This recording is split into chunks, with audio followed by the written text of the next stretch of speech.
Mental Health Monday with Mick Coyle. Radio City Talk. We have got a fabulous guest on the programme to talk through an incredible life and an incredible challenge that lays ahead. We're going to be talking about a million and one different things. We're going to be talking about amputation. We're going to be talking about suicide. We're going to be talking about cancer. There's many different aspects to the story of Damian Harper, and who better than Damian himself to set those details out for us on the programme today. Damian, thank you for your time. Great to see you. Yeah, thanks for asking me, Mick, and thanks for that introduction. We are going to explore your journey so far, and it's an incredible journey. We're also going to talk about what you've got planned as well. Climbing Mount Kilimanjaro itself, Yeah, quite the challenge. just a little bit. We're going to be hearing over the course of the next half hour, 45 minutes or so, why it's even more so of a challenge for yourself. You're running it. You're running it. I'd like to. Let's not get carried away. Yeah. You're completing the challenge and looking to complete the challenge for the Amputation Foundation. Yes, So that's correct. can we talk about the amputation just to start off with? The foundation? No, just in terms of you and how... Oh, how it came about. Okay. Well, it happened a long time ago now. I'm in my 33rd ampuversary year, so it was 33 years ago it happened to me. I'd just finished my O-levels, had done really well. Full life, on the cusp of adulthood, moving into a brave new world, as I thought. And just through the summer holidays, after I'd finished my O-levels, I developed a slight limp. Nothing I was worried about, nothing too painful. It was just a dull ache in my left leg. And that went on for about 6 months. And I really never paid it any heed, to be honest. But my mother was getting rather worried because she'd noticed that I was limping quite pronouncedly, and it was hurting when I was running or standing on it for a while. And after me trying to put her off for quite a while, she dragged me to the local A&E in the Old St Helens Hospital on a momentous day for me. And it's a pop quiz for you. It was the 28th of January 1986. What else happened on that day? The 28th of January 1986. Now, I was born on the 25th of April 1982. Being four's no excuse, Mick. 2886. So was it a cup final day? No, it was something a bit more dramatic than that. It was the day the Challenger shuttle exploded. Oh, is that right? Yeah, and that was the day I got dragged, I think it was a Tuesday, by my mum to the local A&E. Thought nothing of it, saw one of the doctors in triage. He pulled and prodded my knee, probably said it was growing pains because it had grown about 12 inches in 12 months. I remember looking up to all my friends at the start of the fifth form, whatever year that is now, I don't know, in terms of year 12 or whatever. And by the end of the year, I was as tall as them, so gone from about 5'2" to 6'1" in the space of 12 months. I even got stretch marks on my back because my skin couldn't grow. So they just kind of put it down to growing pains. Said may have some ligament damage because I used to run everywhere. I was like cross-country champion for school, played for rugby, played badminton, did all kinds of sports, quite active. So they sent me for a check x-ray. Still totally unperturbed by that, really. And started getting worried a bit when they took about 5 different x-rays. Normally it's just one quick x-ray, check the x-ray, yeah, that's okay. And they kept taking it from different angles, and I thought it was odd when the radiographer came back with us to A&E with the x-ray films in a brown envelope, which normally doesn't happen. I broke my wrist a few times and things before, so I kind of knew what the routine was. And then got back to the main A&E, and basically all hell broke loose. So the doctors running around phoning other people and speaking to people, and I was saying to my mum, well, what's going on? And she said, I don't know, but I could see the worry on her face. Basically, I got admitted to hospital straight away, which was a bit of a surprise. No going home, nothing, straight to hospital. So I got sent to Wiston, was admitted to Wiston, and was basically told the next day that I had cancer. So I'd gone from this 16-year-old lad on the cusp of adulthood, just doing well at my A-levels, had great aspirations to become a chemical engineer. That was only because it was the most well-paid job in the careers booklet at the time. It wasn't because of any sort of great aspiration. So I had my life in front of me at the age of 16, and then being told I had cancer the following day. Cancer, so it was within your bones? Yeah, it's a specific kind. So actually 1 in a million people get it. So with all the other attributes I've got, my friends call me lucky because it's had a big impact in many other ways as well. So about one in a million people get it, and it's really difficult to diagnose because it happened predominantly in young adolescents. We were growing quickly, and I think that's part of the problem is the cancer cells slip through because your bones are growing so quickly. So it developed primarily in your bone. It's very difficult to treat. The chemotherapy that they have for it is brutal, to say the least. I'll probably come on to that in a little bit later. But so it just shows you never take tomorrow for granted, really. And that's kind of, as I've got older now, I'm 50 now, and this happened when I was 17, actually. You kind of appreciate the time that you're here because you never know what's going to happen. But unfortunately, it wasn't that straightforward. When I went into hospital, was told, based on the x-rays that they'd done and the symptoms, that they were 95% sure that it was osteosarcoma, it's called, bone cancer. And then they did biopsies on it, and I had to wait for 2 weeks on bed rest in hospital because they have to decalcify the bones before they can look at it in this whole involved process. And then we came back, and the consultant just called us in, or came in to see us one Friday afternoon, and very laconically just said, you've just cracked your bone. Oh, wow. There's nothing wrong with you. Off you go and live your life. So obviously, I didn't hang around to be sort of question anything. I was out of like a scalded rat. What? I mean, after all that worry and all that concern, to be told that, and you can go and enjoy your summer as a young man. Yeah, so I thought, bring it on. So we went home. So that was probably getting towards the middle of February, that would have been. So I went home on crutches, and then progressively over the next 2 months, my leg just kept swelling and getting bigger and bigger and bigger. I got stretch marks around my knee. It was literally the size of a beach ball, and I was as thin as a lap then. I was really skinny. And then my parents just said, "This is ridiculous now. It's obviously not getting better." All the scar had started to open up. So I went back, and it was just before a bank holiday Easter weekend, and a different consultant saw me, took one look at my leg, took one look at my x-rays, and said, "That's 100% osteosarcoma," which obviously I thought, because I kept reassuring myself before I went back to the hospital, well, we know what it can't be, because we've had tests for that, and they've said it's not that. And he said, "I don't even need to do a biopsy. I know exactly what it is. I don't know why you've been sent home in the first place." Now, the downside to that is, because the symptoms are not very specific, people tend to have this bone cancer for quite a while before it actually gets diagnosed. And because they've done a biopsy in my bone, it'd given a nice hole for the tumour to come out of. So it grew out of because it was only at the top of my knee, just at the side of my kneecap on my left-hand side. And by the time I went back, it travelled. You could literally feel the tumour in my leg, literally growing up my leg. So that was incredibly traumatic. I remember sort of collapsing on the bed when the consultant sort of basically said that, and they don't mince the words, even though I was only a young lad with my dad. And he said, "I don't need to do any more investigations on this. I know what it is straight away." So that was bad. I don't remember too much about the next couple of weeks because I was in loads of pain. I did have another biopsy, and it just confirmed what they thought.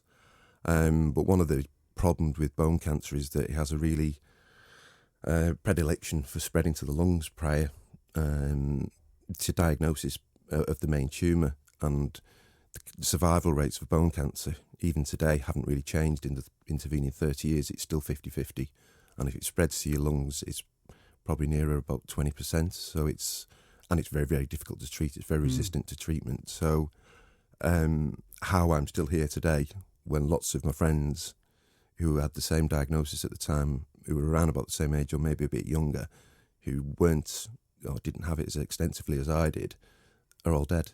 And that sort of really, I still carry guilt about that now, about why I survived and they didn't really. So yeah, that's just a kind of burden I have to carry. So to cut a long story short, they said there's no option but to amputate. And I thought at the time it would be sort of mid-thigh, somewhere like that. And then when they told me, "We're going to have to take half your pelvis and all of your leg as well," I mean, I didn't realise what the impact of that would be, because it's only later now I've become a bit more aware of sort of the implications of amputation and just how serious that was. So had the amputation, they didn't have to take half my pelvis, which was good news.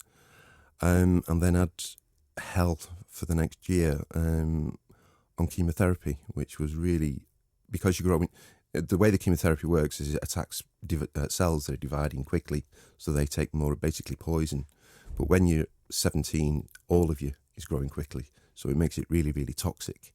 So I lost all my hair, constant nausea. I was 6'1" and weighed about I think it was 5.5 stone. It was, and the baldness was difficult to deal with because it's very dehumanising. I remember asking my mum to take them. I had a mirror in my bedroom because I used to be very careful about my image, if you like. I used to have the blonde mullet that was a fashion in the 80s.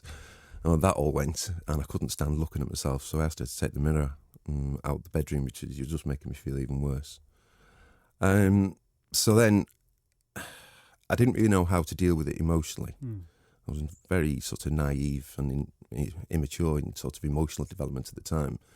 This was back in 1986, 87, so there was really no charities, no counselling services, nothing like that. And I didn't really know how to handle it and how to deal with it.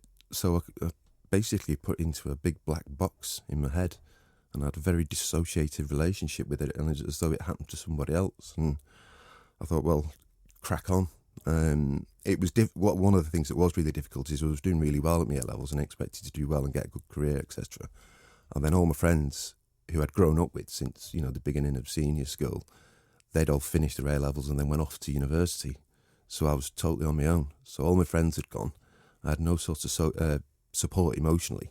I didn't really want to burden my parents with any extra worry because they were obviously out their minds. So I thought, well, I best just crack on. So I finished my last chemotherapy session in September of 86.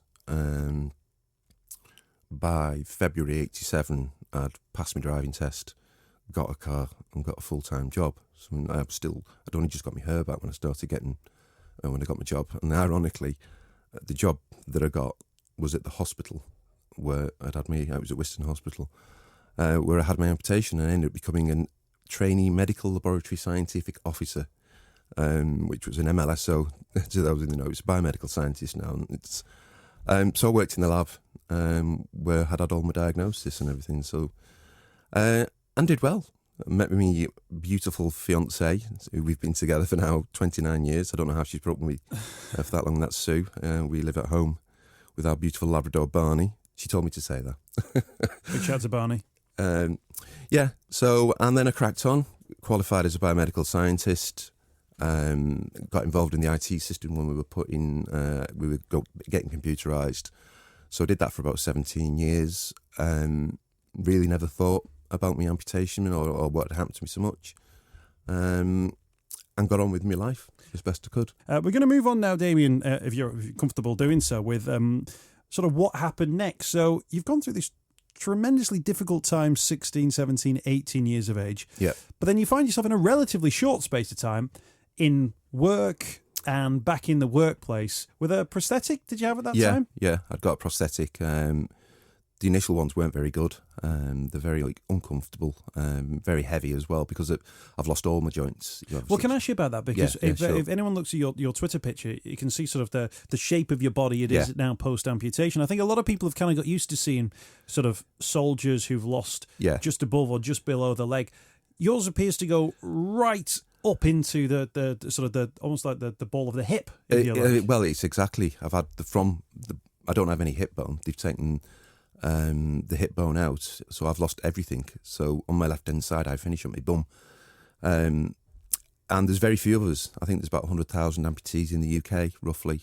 Only about 2% of people at my level of amputation. About 50% of those don't bother with the prosthetic just because it's so uncomfortable and it's so heavy, and either resort to crutches or wheelchairs, which for me was untenable. I couldn't do that because it takes your hands away and you can't really carry anything. So what sort of movement are you able to get out of in terms of in terms of yourself now, in terms of your sort of not your flexibility as such? And we're going to come on to the fact you're going to climb Kilimanjaro. Yeah. But in terms of are you comfortable in the way that you're able to move on it now? It's a lot better now. Myself personally, with the socket they used to have was made out of leather, and it basically used to encompass the entirety of your lower pelvis. Right. So it was called a bucket. You used to sit in this, and it was horrible. It was made of leather. It was like when you get a brand new pair of like leather brogues, and they're really, really uncomfortable. Well, imagine having that around your waist. So when you're trying to bend down, cut you in half. So what I've done over the last few years is try and improve that design. So I do a lot of internet searching and horizon scanning for new things. So I found this guy in America called Jay Martin, who runs a company called Martin Bionics. and he's an exceptional guy. He's an entrepreneur, but he's a trained prosthetist, and he's developed this new concept. So I found his website and showed it to my prosthetist at Aintree. I said, can we have a go at making this? And it's called a bikini because compared to a bucket, there's a hell of a lot less of it, and it works so much better. So they're never comfortable. You know, it's not something you can say it's like a comfy pair of slippers, but it's tolerable, and it makes the leg work a lot better. So I'm quite proud of that now, because that's becoming kind of the de facto standard now for new people. So we're going to hopefully, because this bone cancer is still happening, people are still losing limbs at that level, who are young. So trying to make prosthetics that are more usable helps them as well, which I'm quite proud of, actually. We're focused on the physical aspects of this and fixing you and putting you back together with the bucket and the system, and then the bikini system on that as well. We're going to touch on something now which comes with often the stigma, which we absolutely try and tackle on this show. But it's such, for me, a key part of your journey. Yeah. And I think even yourself have kind of noticed that the mental impact on something like this is almost as big as the physical impact as well, if not bigger.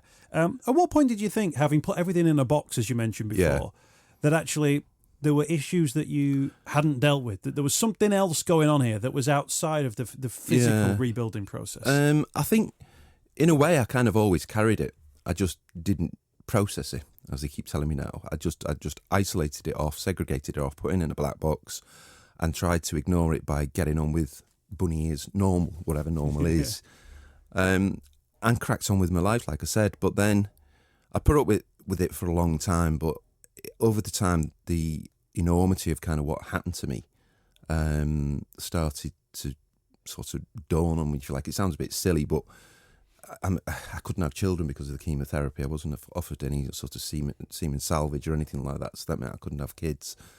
It's ruining my remaining joints. You know, they've had 30 odd years of one leg being worn, and then my back starting to have problems.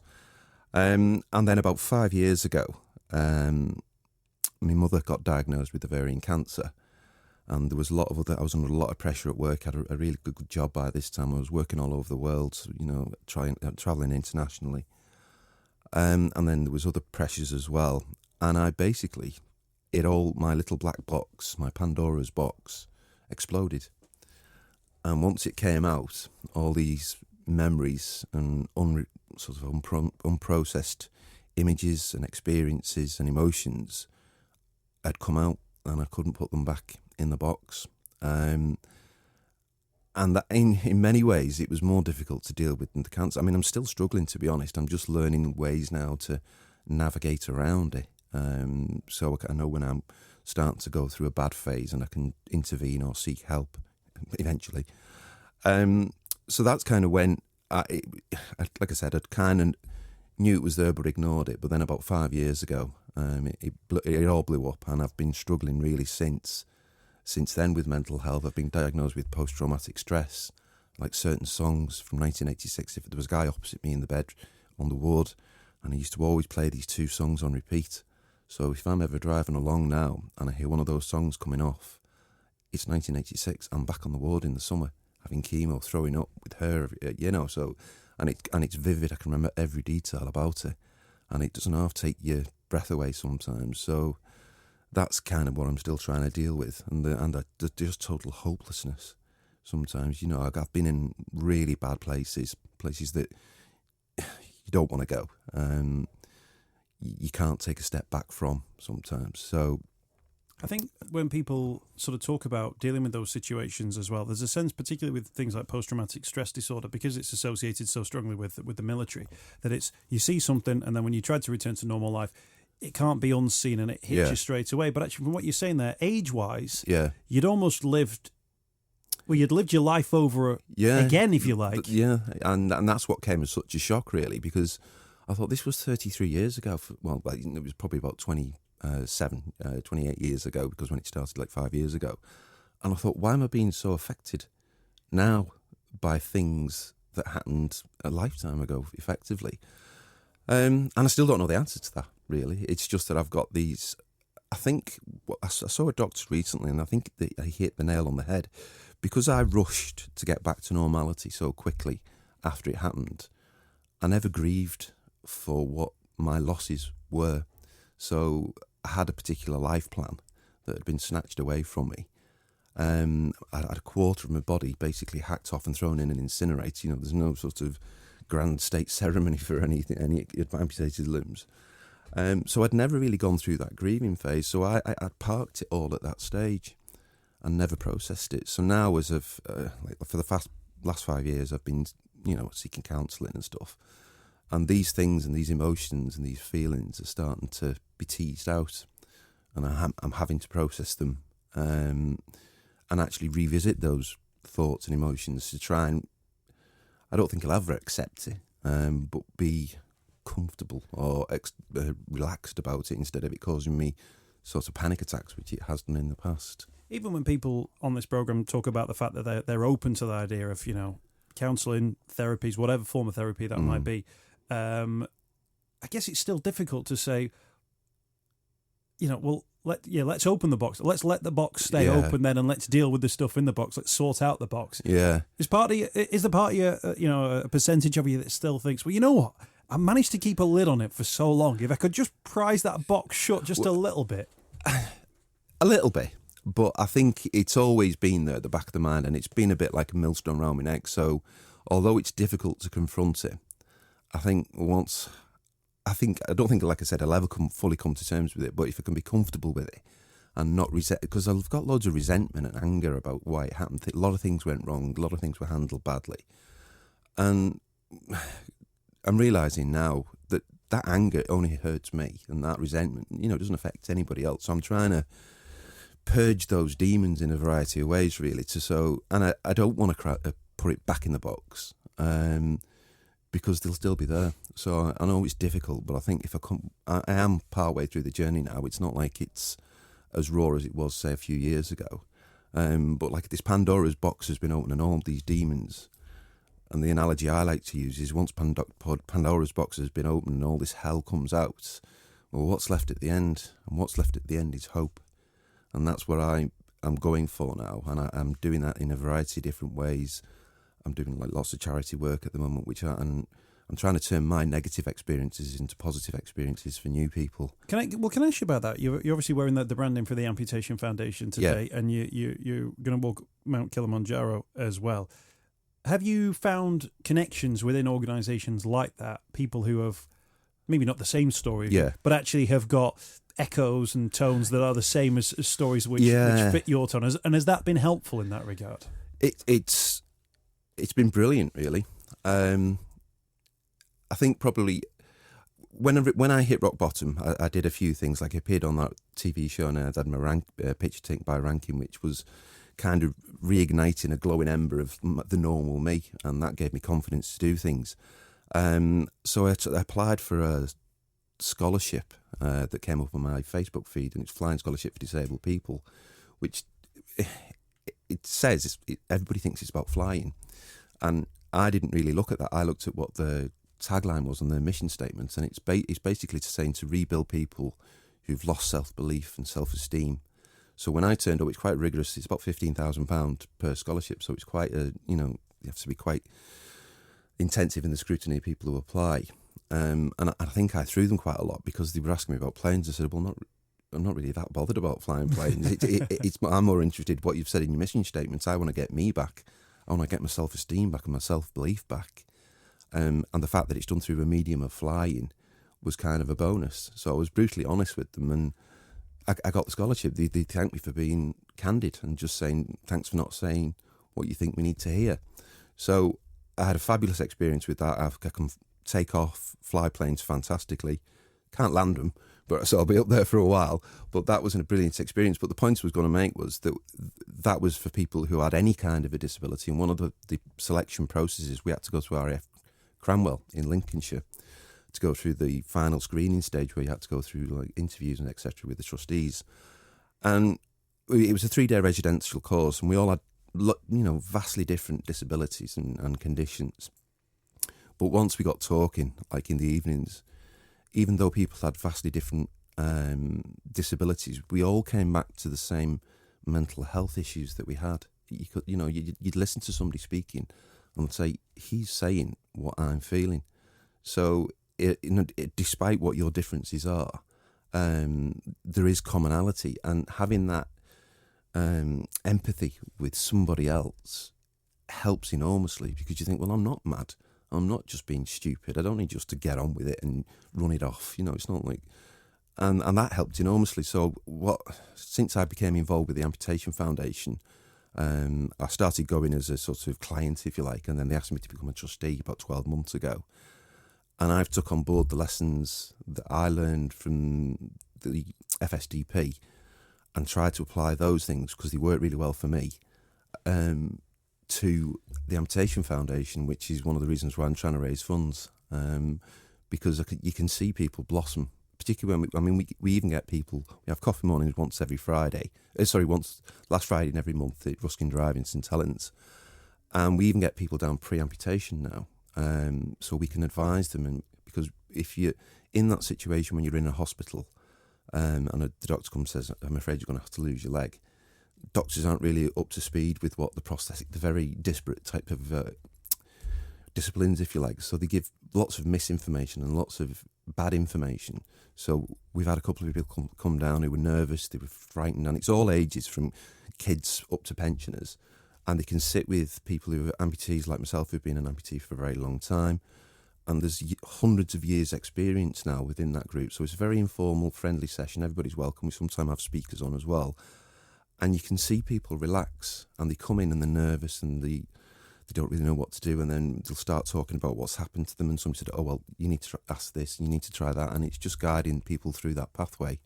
And for me, that is food for the soul. That makes me feel like that my life and my being has got some worth and some value now, whereas when I was in the sort of depths of depression, I felt the exact opposite. I just felt like I had no value and nothing left to give, which is why I'm thrilled that they asked me to be a trustee, and actually now we're doing things to try and enhance those activities that help people. If you'll bear with me, one of the big things that we did last year, we've only been a formal charity. The organisation was set up by a guy called Steve Cruz, who's a double low knee amputee, lost his legs in a car accident in Australia. And he was working with an organisation called AIM that was set up with Andy Reid from St Helens, the war veteran who's a triple amputee, and a lady called Jackie Palmer who set up AIM, but that was a community interest not-for-profit company, and that was going really well. It was a similar kind of thing, but then it was growing and growing and growing, and we were paying 20% tax on all our donations. So you'd have to ask Steve what his real incentive was, but they thought it should be a proper charity. So we're now a registered charity. We just submitted our first year's accounts, but we held a big gala dinner ball as our official launch at the Titanic Hotel last March, which we had over 300 people there. It was a fantastic night, and we raised quite a lot of money. So at the trustees board meeting, I suggested that we do something sort of big to sort of, announce ourselves on the stage, as it were. So there's this place in the Lake District called Calvert Trust. It's up near Keswick, just opposite Bassenthwaite Lake. And it's basically an outward bound centre that caters specifically for disabled people. It's not an outward bound centre that's had bits tagged on. It's been built from the ground up over the last 40 years, specifically to cater for people with quite severe disabilities as well. So we paid for that in entirety, and we took 18 amputees who were all strangers from all around the country. Nobody knew each other, and that was one of the things. And it was a Friday to Monday weekend.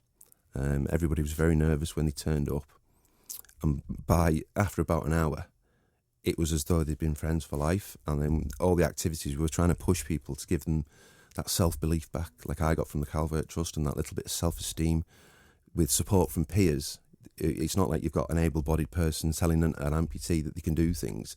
It's amputees telling amputees that they can do things. And of course, the Lake District are home of some beautiful lakes, Bassenthwaite included, but also some beautiful mountains. Yeah. I'm going to talk about mountains next, if that's okay. Because you've gone a little bit bigger than Blencathra or Skiddaw, which are at the foot of Keswick. You mentioned the Lake District, lovely part of the world, the Lake District, isn't it? Absolutely. But you obviously saw those mountains and thought, well, we could go higher than this. So just in the last, and this is like recently, the last few weeks, you've signed up to do a Mount Kilimanjaro challenge, which is basically the challenge is climb Mount Kilimanjaro. It's only 19,500 feet. You would walk in the park. Not. Yeah, it's been organised by another organisation that we collaborate with other amputee organisations around the country. Each of us has a sort of special niche area. And this one's been organised by an organisation or a charity called Limb Power. They're based more southern. I don't know where they are. It's run by a wonderful lady called Kira Roche, who I know personally now.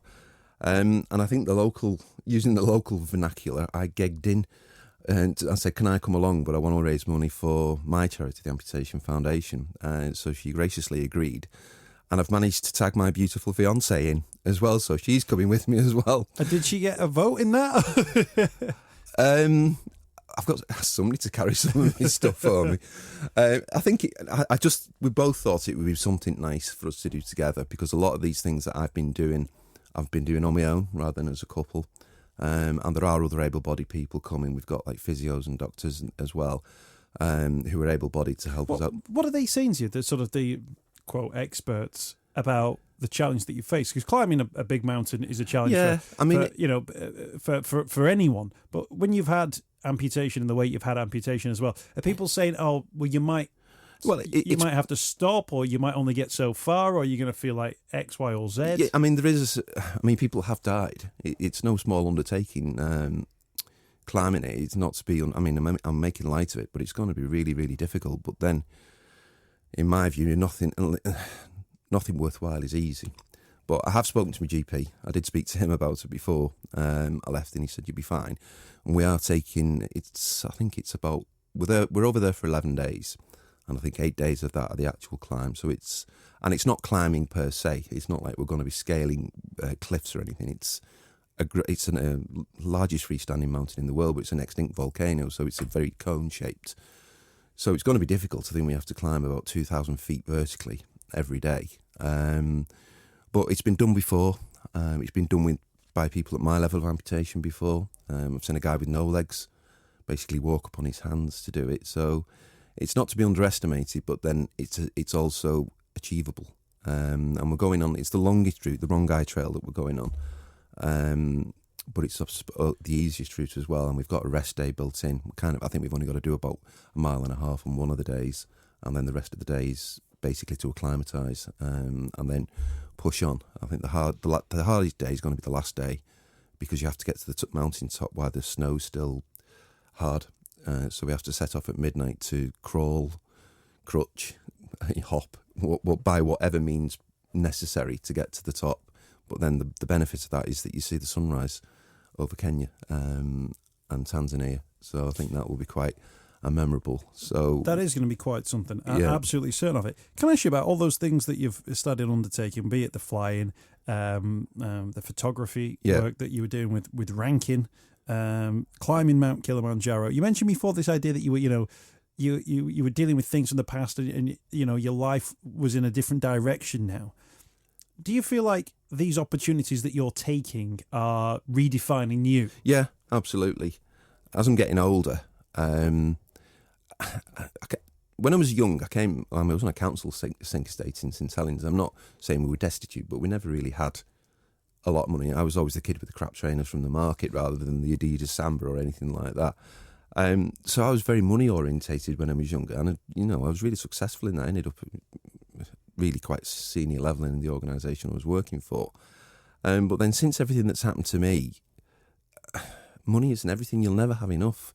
So I'm trying to pursue a more altruistic thing where I'm helping. I get so much emotional joy out of seeing other people come on. Like Calvert, when we took people up to Calvert, there were people who wouldn't say boo to a goose.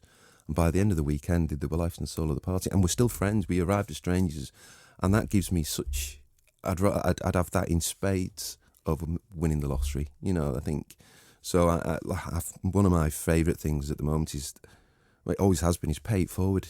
Just be good to people. And if you're good to two people and then they're good to two people else, there's enough hatred and division around at the moment. And I think if people were just nicer to each other, I think that would make the world go around a lot easier. So my life has changed direction. I'm not money focused now. I'm more about what I can give to other people from my personal experiences. Be wary, Damian. the point at which you say you're not money focused, this is the bit where we're going to ask people for money. Yes, but that's not for myself. I would like to point out as well that me and my fiancée Sue are fully funding this ourselves. We're not using any of the any of the money that we raise isn't going to fund our trip. The cost of actually making it happen. So if people are donating, you're actually donating towards the Amputation Foundation. Every penny of that will go to the Amputation Foundation, so we can take more people to the Calvert Trust, put people on retraining courses, things like that. So it's not like a freebie holiday where we give 200 quid to the charity and spend $5,000 on the holiday. I don't think it ever sounded like it was a holiday. Well, we're thinking of tagging on some time at the end while we're there to maybe go on a safari, because we're right next to the Kenyan National Park, so we may well do that as well. But yeah, so every penny that we raise will be spent on the Amputation Foundation, which I found it's made me a better person. After all the bad that's happened to me, I feel in a much more relaxed, comfortable. I'm much more comfortable with who I am and what I want to do for the rest of my life. Where's the best place to send people who are keen to support you and to donate? So you run it through the My Donate website. There's the My Donate website, which I think you're going to put up on your social media pages. And that's the quickest way. And if anybody is interested in the Amputation Foundation and the things that we do, there's a website that they can go to, or the Facebook page, Amputation. If you just type Amputation Foundation into Facebook or Twitter, you'll find our feeds. We do try to keep active on those. So if there's any events or anything coming up, we're doing all kinds of activities, not just climbing mountains or taking people to the Lake District. There's all kinds of things that we do, both for children and families, adults, seniors, and we're now starting to branch out. One of our sort of tenets of the organisation is to start trying to rehabilitate people into different careers, potentially, if they want to, because we get a lot of people coming who've been injured doing heavy work, like machinery and things, who, when they can't do that job anymore, they're unskilled for anything else. I'm trying to sort of give them the support and encouragement and payments. We pay for everything. One of our unique selling points is that we pay for any event that we put on. The only cost people incur is generally to and from the event. Everything else is free. We're going to the Royal Court to follow the Breck Road. We're paying for that. We're having a meal, and that's all fully funded by us. We've got one self-employed employee. Our overheads are very low. It's basically just the utilities. So all the money that comes in is going directly out to actually help people and individual people. It's not some sort of political lobby group or anything like that.